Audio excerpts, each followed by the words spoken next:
Sign number 4, out of all 9 signs on this list, this is the one I focus on the most. The career killer that ruins people's lives for years without them even realizing it. And now I'm going to explain it to you in detail. But first, think about this. As you were heading to work this morning, was the question, when will this get better, lingering in the back of your mind? Do you feel a knot in your stomach as you walk into a meeting? Do you feel like you're not getting the recognition you deserve for your work, but you can't quite put your finger on why? If you answered yes to any of these questions, watch this video all the way through, because what we're going to talk about today might finally give a name to something you've been experiencing for the first time. Hi there, I'm Stefan. On this channel, we'll be discussing how to protect your career, income, and health in the modern workplace. If you're new to this video and feel like your current environment is really taking a toll on you, subscribe right now, because every analysis we do here is designed to help you be better prepared for your next step. Today's topic is the toxic boss, the toxic manager, how a single person can turn a perfect work environment into hell. A while back, I made a video about warning signs of a toxic workplace and the comments section blew up. But I noticed something. People weren't complaining about their companies. They all had one thing in common: a single person, their direct supervisor. And this led me to the following belief. A toxic manager is the single biggest factor in creating a bad work environment. You might have a great company, great coworkers, and great benefits. But if your direct supervisor is problematic, none of that matters. That's why today I'm sharing the 9 clear signs of a toxic boss. I'm not talking about someone who's just having a bad week or someone who's just stressed. I'm talking about someone who consciously or unconsciously behaves in ways that belittle you to make themselves look better. If you're ready, hit the like button and let's get started. Sign number 1, chronic micromanagement. I want to be careful here because many managers micromanage from time to time, especially on a high-risk project or if they're new to leadership. That's not what I'm talking about. A toxic boss monitors you on every project, every task, and every email you send. They want to approve the slide colors. They want to review the meeting agenda. They want a separate status update on a status update. And here's the key point. This behavior has nothing to do with the work itself. It's about control. The cost is enormous because when someone is breathing down your neck, doing your job effectively becomes literally impossible. And if they're the type to send a "explain this right now" message at 11 p.m. on Sunday night about something you sent on Friday afternoon, give them bonus points. Sign number 2, harsh criticism. Your manager is supposed to give you feedback. It's a fundamental part of their job. Genuine feedback, including the kind that's uncomfortable, is the path to growth.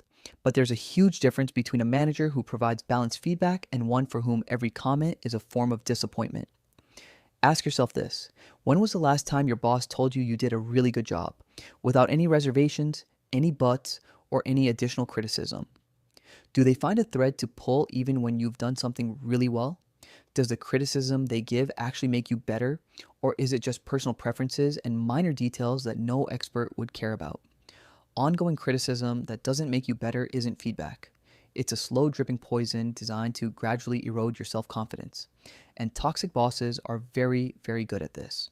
Sign number 3, sabotaging you. The ongoing criticism we just mentioned is usually the first stage. The second stage is when your boss makes their behavior public. Maybe they correct you during a team meeting, not to inform you, but to openly embarrass you.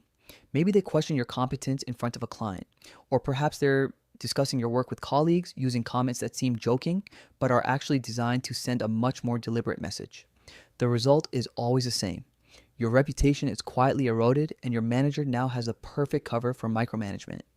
Because look, there are so many people who don't trust you. They were the ones who created that perception in the first place. This is one of the most damaging behaviors on this list because once your reputation is tarnished within the company, opportunities dry up. You stop taking on challenging tasks. You stop being considered for promotions. The career ladder disappears. And now we've come to the sign I mentioned at the very beginning of the list, the 4th sign. I'll be honest with you, it would have been more accurate to put this one at the top. Of all the behaviors on this list, this is the one I've seen cause the most lasting damage to the people I've worked with and coached over the years. The 4th sign is this: they refuse to acknowledge your achievements. I touched on the topic of criticism, but this deserves its own heading because a toxic manager will verbally deny that your accomplishments even exist. You closed the deal. Silent. You delivered the project ahead of schedule. Silent. You saved the team before a crisis hit. Silent. Or worse, they take the credit for themselves. This isn't just a matter of self-confidence. While it certainly erodes self-confidence over time, this is a matter of pay. This is a matter of career, because if your achievements aren't acknowledged, they aren't documented, they aren't included in your performance review, they aren't discussed in the calibration meetings where your bonuses and promotions are determined. Additionally, we all need someone to tell us we're on the right track from time to time. This isn't a weakness. That's how people work. When that signal never comes, you start wasting energy in the wrong places. You start questioning the very things you should be pursuing. So this behavior affects you not just emotionally, but in measurable, tangible ways as well. 5. Sign. They actively put obstacles in your way, and this is one of the hardest to spot. Yes, micromanagement and unfair criticism are part of it, but it goes much deeper. A toxic manager will refuse to advocate for the resources you need. They will restrict your access to projects that would help you grow. They will add approval steps that didn't exist before. They'll involve themselves in the decisions you make and then hold those decisions up for days while work piles up around you. I once worked with a manager who could turn a 30-minute task into a 3-week chain of meetings, revisions, and arbitrary new requirements. By the time they finally gave the green light, the original opportunity had long passed. This isn't just bad management, it's deliberate friction, and it's specifically designed to keep you in your place. The reason this situation is so insidious is that, from the outside, it looks like you're the one failing to deliver. You're the one missing deadlines. You're the one who seems disorganized. The obstacle course they've built for you becomes invisible to everyone else, and you're the one who pays the price for moving slowly through it. The 6th sign is subtler, but it might be the most reliable one on this list, because this behavior tells you everything about your boss's true nature. A toxic manager speaks ill of others. And let me tell you this with absolute certainty. If your boss openly criticizes your coworkers to you, they're also openly criticizing you to your coworkers. Don't ever think of yourself as an exception. That would be foolish. Toxic people belittle others because that's the only way they know to feel superior. Their inner world is so harsh that they feel the need to make the outside world conform to it. That's why they believe everyone around them is inadequate, untrustworthy, or lazy. Here's the trap. This can feel like a moment of connection. They're sharing a secret with you. It makes you feel like you're in on the inside. Don't take the bait. The moment you start engaging, you become both an accomplice and a future target. Keep a close eye on the situation. 7. Here's the 7th sign, and I need to change my tone a bit. They're pushing you toward unethical decisions. From this point on, we're no longer just talking about a bad manager, but a potential legal threat. This ranges from clearly illegal acts, like manipulating numbers, withholding information from leadership, or retaliating against employees, to the do it now, we'll deal with the consequences later mentality. A toxic boss normalizes breaking rules and ignoring policies, often presenting this as you being a team player. But this category also encompasses completely unacceptable behaviors that are disturbingly common in the workplace: discrimination, harassment, and retaliation. If your manager is operating in this realm, you're not just in a toxic environment. You may be in a legally hostile environment, and leaving becomes not just an option, but a priority. Sign number 8. A complete and utter lack of accountability. This trait generally manifests in narcissistic and antisocial personality patterns. So it's no surprise that it's standard fare for toxic bosses. When your manager makes a mistake, and they will, because everyone does, they won't own up to it, they'll find a way to shift the blame onto someone else.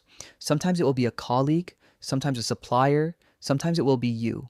And here's the truly insidious part. This lack of accountability is the very reason they will never improve. People grow when they honestly reflect on their failures. A boss who refuses to acknowledge any mistake has effectively locked themselves out of any kind of growth. This means that whatever they're doing to you today, they'll keep doing to their team and to the next unfortunate person 5 years from now. Sign number 9, the simplest and clearest one on the list. Sometimes your boss is just an extremely unpleasant person. Rude, condescending, cruel for the sake of it. They snap at people in meetings. They roll their eyes at questions. They make passive-aggressive comments and act surprised when someone reacts. No need for a detailed breakdown here. When you combine this behavior with any of the previous 8 signs, you don't have a difficult boss. You have a toxic boss. And because of the lack of accountability we just discussed, this situation won't magically improve over time. This is the behavior. It's not a phase. This is where they've ended up. This brings me to my bonus point, and to be honest, the most important one: you have to take action.